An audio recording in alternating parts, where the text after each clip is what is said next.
로마서 16장 13절 한 절만 보겠습니다. 주 안에서 택하심을 입은 루포와 그의 어머니에게 문안하라. 그의 어머니는 곧 내 어머니니라. 아멘. 할렐루야. 오늘도 우리 주님의 은혜와 사랑 여러분과 함께 하시기를 주님의 이름으로 축원합니다. 오늘은 숨겨진 영웅 시리즈 78번째 시간으로 루포에 대해서 말씀을 나누고자 합니다. 오늘부터 고난주간이 시작됩니다. 돌아오는 주가 부활주일인데 교회 역사적으로 이 고난주간이 되면 고난주간 행사들을 많이 했습니다. 특별 기도회도 많이 하고 예수님의 고난에 어떤 형태로든 좀 동참하고 싶어서 행해졌던 많은 그런 행사들이 있었습니다. 예수님의 제자들 그리고 예수님을 추종했던 많은 사람들이 있었습니다만 예수님의 십자가의 고난에 어떤 형태로든 동참했던 사람이 아무도 없었는데 구레네 사람 시몬이라고 하는 한 사람이 중간에 더 이상 짊어지고 가지 못하는 그 십자가를 대신 짊어지고 가는 그 십자가 사건에 동참하는 유일한 사람이 되었습니다. 당시에 로마는 자기가 정복한 그 피지배국에 대해서 군사 용품을 옮긴다거나 또 어떤 무거운 짐을 옮기려고 할 때 군사들의 힘만으로 부족하거나 아니면 군사들의 힘을 지켜줘야 될 때 피지배국의 사람들을 불러다가 그들에게 짐을 옮기게 해도 되는 법이 있었습니다. 피지배국은 그것이 하나의 의무였습니다. 그래서 군인이 너 일로 와 그래가지고 이거 짊어매고 가 그러면 꼼짝없이 그걸 짊어매고 가야 되는 그런 법이 있었던 것이죠. 오늘 이 구레네 시몬은 딱 그거에 걸린 겁니다. 그 구레네 시몬의 아들이 루포예요. 그래서 오늘 고난주간이 되면 구레네 시몬은 많이 다룸을 받습니다. 많은 사람들이 예수 그리스도의 고난에 어떤 형태로든 동참하자 그런 의미로 이제 많이 다루어지는데 그의 아들 루포에 대해서는 별로 다루지 않는 것 같아요.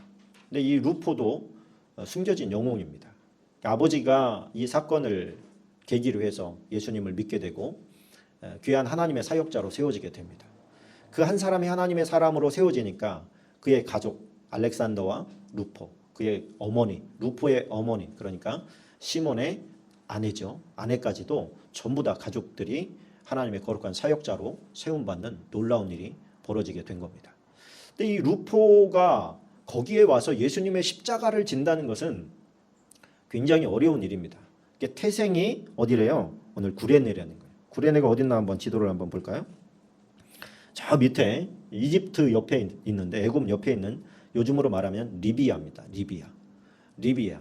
영화 같은 데 보면 예수님의 십자가를 대신 짊어지고 가는 이 시몬이 나올 때는 거의 흑인으로 나올 때가 많이 있습니다. 아프리카의 북단에 있기 때문에 그는 흑인일 것이라고 보는 것이죠. 그가 예수님의 십자가를 지고 가려고 거기에 온 것은 아니지요. 그냥 무슨 일인지 뭐 때로는 학자들마다 좀 다르긴 합니다만 유월절을 보내려고 왔을 것이다. 뭐 구레네 또 이집트 알렉산드리아 이런 곳에서 사도행전에 보면 많이들 오잖아요. 유월절을 지키려고 3대 절기 중에 하나니까 이 사람도 그것 때문에 오지 않았을까? 이렇게 추측은 합니다만 추측이에요. 왜 왔는지 성경은 말하고 있지 않습니다. 그냥 시골로부터 왔다 이렇게만 표현을 합니다. 왔는데 거기서 구경하고 있었어요. 왜 구경을 하게 됐느냐? 보통 이 십자가형은 로마가 다스리고 있는 모든 나라에 중대 범죄를 저지른 살인자나 아주 사람들이 볼 때 포악한 이런 죄를 진 사람들, 강도들 이런 사람들이 처형을 받는 그런 기구예요. 아니면 로마에 대적했던 그런 사람들이거나 이런 사람들이 처형되는 건데 그런 사람들이 길을 갈 때는 대부분 돌을 던지고 가래침을 뱉기도 하고 온갖 세상 욕은 다 먹으면서 그 길을 가게 돼 있어요. 십자가형을 왜 십자가를 주냐면 사람들이 보고 본보기 삼으라고. 너네 죄 지면 저렇게 된다. 그러면서 본보기 삼으라고 십자가를 지고 가게 하는 거야. 근데 십자가를 지고 가기 전에 이미 많은 태형을 때립니다.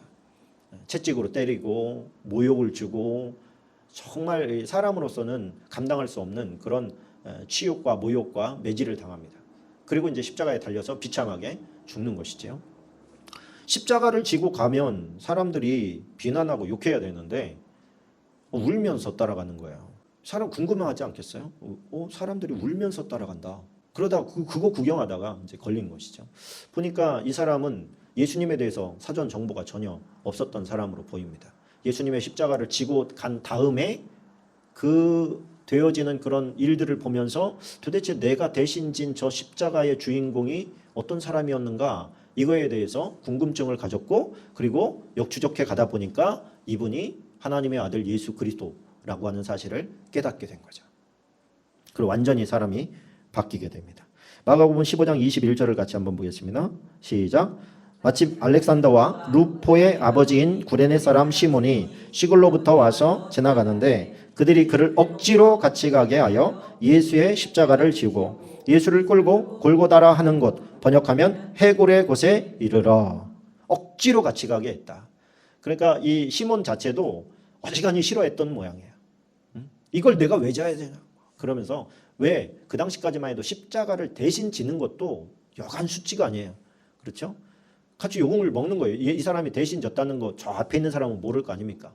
그러니까 같이 욕을 먹는 거, 수치를 당하는 거죠.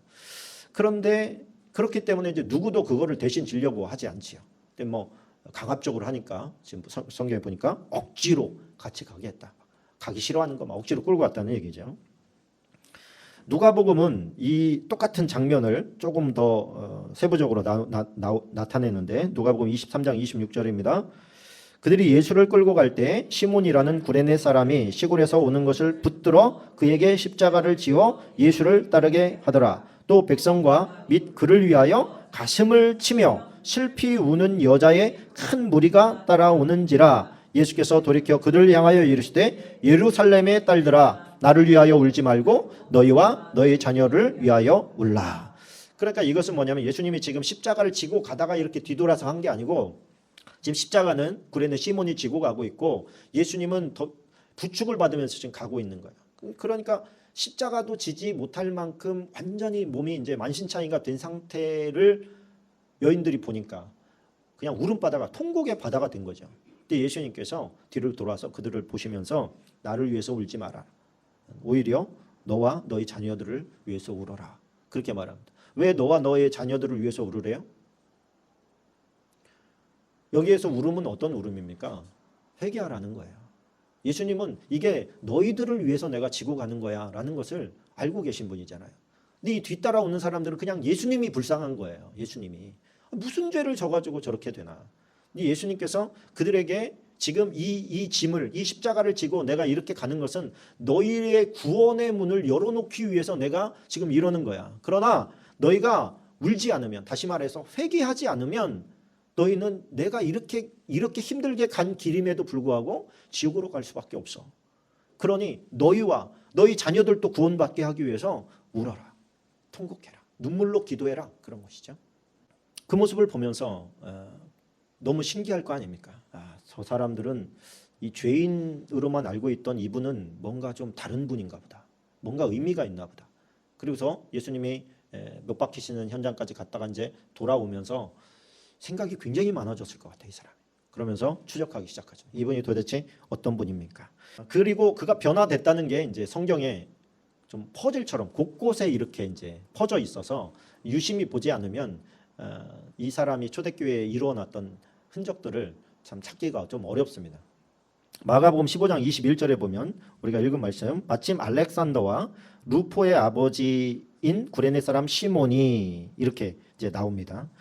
그러니까 이게 지금 알렉산더, 루포, 구레네 사람 시몬, 그리고 우리가 오늘 읽었던 본문, 루포의 어머니에게 문안해라. 그는 내 어머니다. 이렇게 이제 표현한 장면이 나오죠.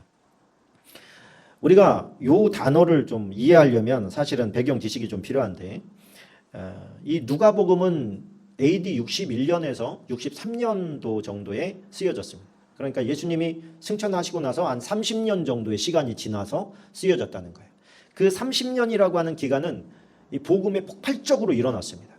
그런데 아직 이렇게 성경이 구체화되지 않았고 쪽복음으로 막 돌아다니고 있을 때예요. 누가복음 1장 1절로 4절까지 보면 이런 말씀이 있습니다. 제가 읽어드리겠습니다. 우리 중에 이루어진 사실에 대하여 처음부터 목격자와 말씀에 일꾼된 자들이 전하여 준 그대로 내력을 저술하려고 붓을 든 사람이 많은지라 그 모든 일을 근원부터 자세히 미루어 살핀 나도. 누구예요? 나도가? 누가예요? 누가? 데오빌로 각하에게 차례대로 써보내는 것이 좋은 줄 알았노니 이는 각하가 알고 있는 바를 더 확실하게 하려 함이로라. 자, 여기에서 보면 누가는 누가복음과 사도행전을 썼습니다. 근데 이 사도행전은 누가가 썼다기보다는 사도 바울에 의해서 대필했지만 사도 바울과 늘 동행했던 이 누가도 그 사실들을 다 기록할 수 있었습니다. 의사였기 때문에 굉장히 똑똑한 엘리트였거든요. 다 기록했는데 여기서 말하는 각하라고 하는 호칭이 나옵니다. 각하. 이 각하라고 하는 호칭은 헬라어 크라티스토스라고 하는 단어인데 이것은 존엄한 그런 뜻이에요. 존엄한. 로마의 고위 관료 중에서 굉장히 신망받는 사람에게 붙여졌던 칭호입니다. 데오빌로라고 하는 사람은 로마의 고위 관료구나라고 하는 것을 우리가 알 수가 있죠. 그런데 이 사람에게 지금 뭐 한대요? 차근차근히 다 세밀하게 적어서 보내는 것이 맞다고 생각을 했다는 거예요. 왜 그러면 그런 생각을 했을까요? 지금 데오빌로라고 하는 굉장히 존중받는 고위 공직자가 로마 교회에 온 거예요. 뭐 도대체 예수라는 사람이 뭐 하는 사람이냐? 막 이적과 기적들이 나타나는데 그에 대한 정보가 별로 없다 보니까 웬만한 사람들은 물어 이렇게 알 텐데 이 사람은 똑똑한 사람이다 보니까 이게 도대체 어떻게 된 건지 좀 자세하게 처음부터 좀 듣고 싶다. 제대로 된 설명을 듣고 싶다. 이렇게 요청했던 것 같습니다. 근데 거기에 이제 바울과 누가가 자세하게 풀어서 처음부터 아주 세세하게 자세하게 요셉과 마리아가 출산하는 장면부터 그에게 나타난 천사부터 정말 시간이 많이 걸렸을 것 같아요. 제가 볼 때는 조사하는데 그걸 다 조사해서 보냈는데 그게 이렇게 성경으로 우리에게 전달된 겁니다. 데오빌로 덕분에 굉장히 감사한 것이죠.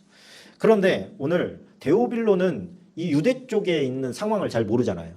그러니까 데오빌로가 잘 모를 것 같은 거에는 옆에 설명을 붙여요. 유대의 풍습이라든지 관습이라든지 이런 거를 얘기할 때는 이런 풍습이 이쪽에는 있습니다. 뭐 이런 식으로 붙이는 거예요. 사람도 그가 생각할 때 이 사람은 모를 것 같다 그러면 이 사람은 뭐 총독입니다. 아니면 대제사장입니다. 이런 식으로 이제 첨언을 붙이는 거예요. 그런데 오늘 알렉산더와 루포의 아버지 그리고 그 앞에는 첨언이 없어요. 이 얘기는 무슨 얘기냐면 이미 로마 교회에서 알고 있었던 사람이다. 이렇게 보는 것이죠. 이미 자기가 알고 있는 사람은 설명할 필요가 없잖아요. 당신이 알고 있는 알렉산더와 루포의 아버지 혹은 어머니. 나중에 가면 사도행전에 가면 루포만 나옵니다. 루포의 어머니. 이렇게 나오니까 이미 그곳에는 아직 바울은 로마로 가기 전이거든요. 이미 그런데 그곳에 파송된 사람이 있었다는 거예요. 그리고 로마 교회가 굴러가고 있어요, 지금. 근데 거기에서 데오빌로라는 사람이 고위 관료인데 교회에 나와. 그리고 처음부터 다 알고 싶대. 이게 도대체 뭔가. 그러니까 이 사람이 미치는 영향력이 크기 때문에 지금 최선을 다해서 보내주는 장면 가운데 딱 등장한 거야. 어렵게 설명했습니다만 그런 얘기입니다. 구레네 시몬이 하나님을 제대로 만났어요. 예수 그리스도를 제대로 만나고 나서 가족이 변화되고 사역자로 거듭났어요. 그 로마서 16장 13절을 같이 한번 읽어보겠습니다. 시작. 주 안에서 택하심을 입은 루포와 그의 어머니에게 문안하라. 그의 어머니는 곧 내 어머니니라. 자, 바울은 뭐라고 얘기하면 주 안에서 택하심을 입은 루포 그렇게 말합니다. 그러니까 주님께 택함을 입은 루포 이게 아니고 우리가 뭐 많은 사람들이 택함을 받았다고 생각을 하는데 주 안에서 가운데에 빠진 게 뭐냐면 나에게 택함을 입은 루포 그런 뜻이에요. 그러니까 루포는 사도 바울의 제자였던 거예요. 주 안에서 나의 제자가 된 루포 이렇게 이제 표현을 했더라면 더 정확했을 텐데 그냥 택하심을 입은 이렇게 번역했기 때문에 조금 우리가 오해의 소지가 있습니다. 헬라어로 보면 에클렉토스, 뽑힌, 선택된 그런 뜻이에요. 명확해져요. 공동 번역에 보면 이렇게 번역했습니다. 로마서 16장 13절 뛰어난 주님의 일꾼 루포와 그의 어머니에게 문안해 주십시오. 그의 어머니는 나를 아들처럼 여겼습니다. 현대인의 성경에는 주 안에서 선택된 루포와 그의 어머니에게 문안해 주십시오. 그분은 바로 내 어머니이기도 합니다. 그러니까 루포는 어때요? 지금 바울에게 선택되어서 제자로서 세움을 받고 제자로서 세움을 받았다는 것은 단지 지금부터 너는 내 제자야 이게 아니잖아요.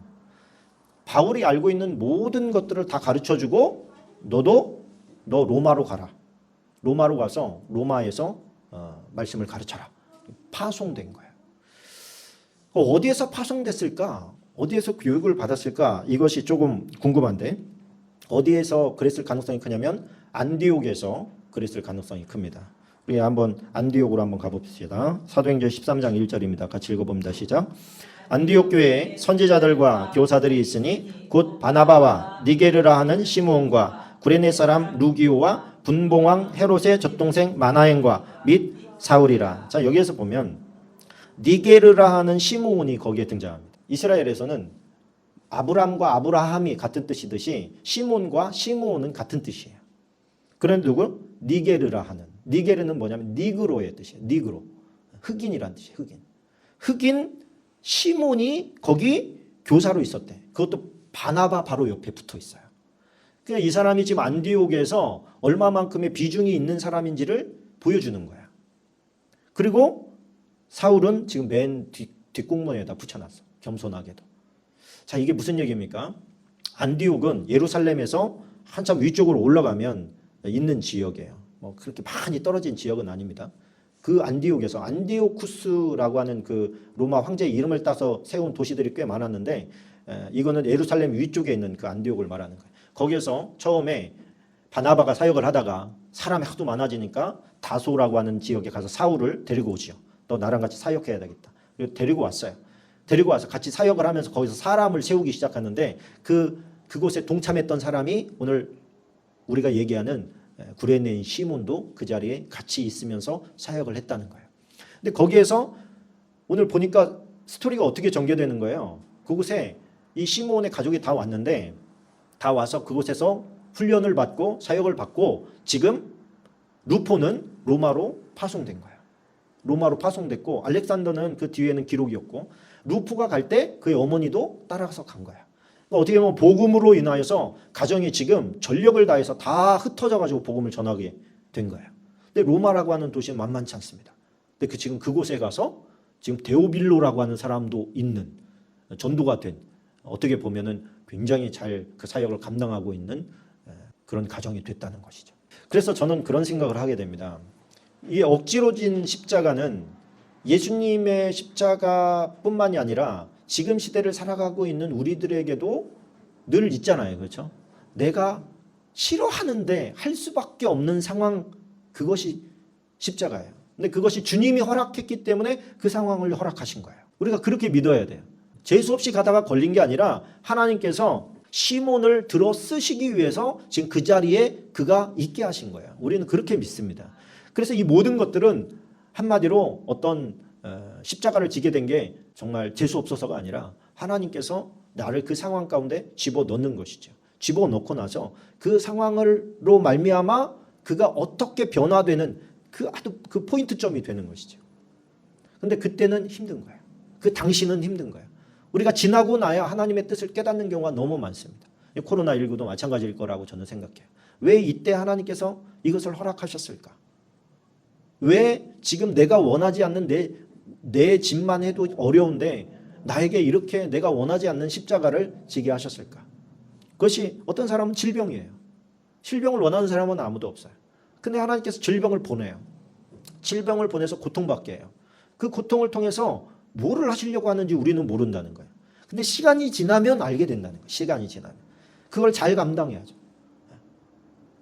어떤 사람이 사업이 망하기도 하고 어떤 사람은 관계가 막 깨어지기도 하고 부서지기도 하고 참 그 십자가라고 하는 것은 내가 원하지 않는 십자가는 너무나 많습니다. 그런데 하나님께서 허락하셨다고 우리가 믿으면 그걸 잘 감당할 수 있게 되는 줄로 믿습니다. 그것도 사역일 수 있어요. 할렐루야. 그것도 사역일 수 있어요. 진수랑 그런 얘기를 잠깐 나눴는데 예전에 제가 망태기를 가지고 다니면서 쓰레기를 줍고 있었어요. 사람들이 볼까 봐 마스크도 하고. 그 어느 순간에 하나님 앞에 서운한 마음이 들었어요. 하나님, 내가 이런 거 하려고 지금 목회를 하는 게 아니고 그렇게 공부한 것도 아닌데 이거 언제까지 이렇게 해야 됩니까? 그런데 하나님께서 그때 분명하게 저에게 이것도 목회야 그러셨어요. 이것도 목회야. 그때 제가 모든 게 수긍이 됐습니다. 아멘. 아멘. 그러면 괜찮습니다. 그 하나님께서 목적하신 바를 모를 때는 답답한 거예요. 힘든 거예요. 원하지 않는 거예요, 이것을. 그러나 하나님께서 명확하게 이것도 내 계획이야 이렇게 한 말씀 해주시면 모든 게 단순해지잖아요. 그러면 잘 감당하면 되겠구나. 할렐루야. 네. 믿습니다. 중요한 건 뭐냐면 우리가 그 십자가를 통해서 예수님의 사역자로 거듭나야 된다는 거예요. 우리의 인격이나 성품이나 우리의 시간이나 건강이나 이런 것들이 하나님의 영광을 위해서 쓰여지기를 원하는 사람으로 바뀌어버리는 그 포인트점이 내가 원하지 않던 십자가라는 거예요. 그래서 사업 망하고 나서 선교사로 나가는 사람 많습니다. 사업 망하고 나서 목사 되는 사람도 많고, 건강 다 잃고 나서 사역자로 헌신하고 그 다음에 건강 주셔서 사역자로 세움받는 경우도 많습니다. 이게 뭐예요? 지금 시몬과 같은 일이 벌어지는 것이죠. 가정이 막 전부 다 사역자로 거듭나 버리게 돼요. 그래서 우리가 오늘을 살아갈 때에 원치 않는 십자가는 하나님께서 각자마다 다 주는 것 같아요. 누구에게나 다 주는 것 같아요. 누구에게는 자식이 십자가요, 누구는 배우자예요, 뭐 부모가 될 때도 있고, 사업장이 될 수도 있고, 돈이 될 수도 있고, 건강이 될 수도 있습니다. 그게 뭐가 됐든 중요한 것은 하나님께서 허락했기 때문에 그 일이 벌어졌다는 거예요. 그러면 해석이 중요합니다. 해석이. 사람들은 예수님의 십자가를 대신 졌다는 것 때문에 시몬을 부러워했을까요? 비난했을까요? 너무너무 부러워했을 거예요. 예수님의 십자가의 짐을 덜어줄 수 있는 사람이 될 수 있었다니. 아무도, 어떤 제자도 다 도망쳤는데 억지로이긴 하지만 당신이 그 짐을, 예수님의 짐을 덜어주는 사람이 되었었다니. 온 사람들이 다 부러워했을 겁니다. 그리고 그거에 대한 가치도 처음에는 몰랐다가 점점 깨달아갔을 겁니다. 하나님의 일이라는 게 그렇습니다. 하나님의 일은 기뻐서 할 때가 가장 좋지요. 그러나 때로는 억지로라도 해야 되는 거예요. 그게 하나님의 일이에요. 하나님의 일을 우리가 할 수 있다는 것은 특권입니다. 그리고 영광입니다. 그리고 고난의 길이고 힘든 길이고 또 뭐 여러 가지 상황적으로 쉽지 않지만 그것을 어떤 한 부분을 내가 감당해서 그것을 꾸준히 해나갈 수 있다는 것은 정말 큰 영광이라고 아니할 수가 없어요. 그게 우리의 상급입니다. 근데 그게 십자가죠. 어렵습니다. 쉽게 갈 수 있는 길은 아니죠. 예수님께서 십자가를 내가 져서 나 하나를 미랄이 돼서 내가 죽어지고 썩어져서 많은 열매를, 생명을 구하게 될 거다, 이런 말씀을 하실 때 그것을 영광이라고 하셨어요. 우리 한번 같이 읽어보십니다. 요한복음 12장 23절로 27절까지 같이 읽습니다. 시작. 예수께서 대답하여 이르시되 인자가 영광을 얻을 때가 왔도다. 내가 진실로 너희에게 이르노니 한 알의 밀이 땅에 떨어져 죽지 아니하면 한 알 그대로 있고 죽으면 많은 열매를 맺느니라. 자기의 생명을 사랑하는 자는 잃어버릴 것이요 이 세상에서 자기의 생명을 미워하는 자는 영생하도록 보전하리라. 사람이 나를 섬기려면 나를 따르라. 나 있는 곳에 나를 섬기는 자도 거기 있으리니 사람이 나를 섬기면 내 아버지께서 그를 귀히 여기시리라. 지금 내 마음이 괴로우니 무슨 말을 하리요. 아버지여 나를 구원하여 이 딸을 면하게 하여 주옵소서. 그러나 내가 이를 위하여 이때에 왔나이다. 예수님도 예수님의 십자가를 지고 가는 게 쉽다고 얘기하지 않으셨습니다. 어려웠습니다. 이때를 면하게 해달라고 기도했습니다. 그러나 그것이 아니면 방법이 없기 때문에 그 길을 가셔야 됐고, 그것이 예수님의 십자가야. 예수님도 가고 싶어서 간 길도 아니고 원해서 간 길도 아니에요. 그것 때문에 오긴 했지만 가기가 쉬운 길이 아니었어요. 우리는 그렇게 거창한 인류의 구원을 위한 십자가 이런 건 아닐 수 있죠. 그러나 최소한 나와 내 가족을 위한 십자가일 수는 있어요. 그런데 그 십자가도 오늘 구련의 시몬을 보니까 그 십자가가 결코 작은 게 아니더라는 거예요. 아버지가 제대로 감당했기 때문에 그것이 지금 온 가족에게 퍼져나갔고 온 가족이 지금 충성된 사역자들이 다 세워지게 된 겁니다. 오늘 우리가 기도할 때는 그런 걸 기도했으면 좋겠습니다. 아버지, 나에게 주신 십자가, 나의 어려움, 나의 고난, 이거 내가 잘 감당했으면 좋겠습니다. 나에게 주신 이걸로 말미암은 하나님의 뜻이 계신 줄로 믿습니다. 이걸 주님이 보실 때 아름답게 감당해서 하나님이 주시는 하나님 이 땅에 나를 보내신 선하신 목적대로 내가 쓰임 받는 인생이 되게 도와주십시오. 우리 다 같이 함께 잠시 기도하겠습니다.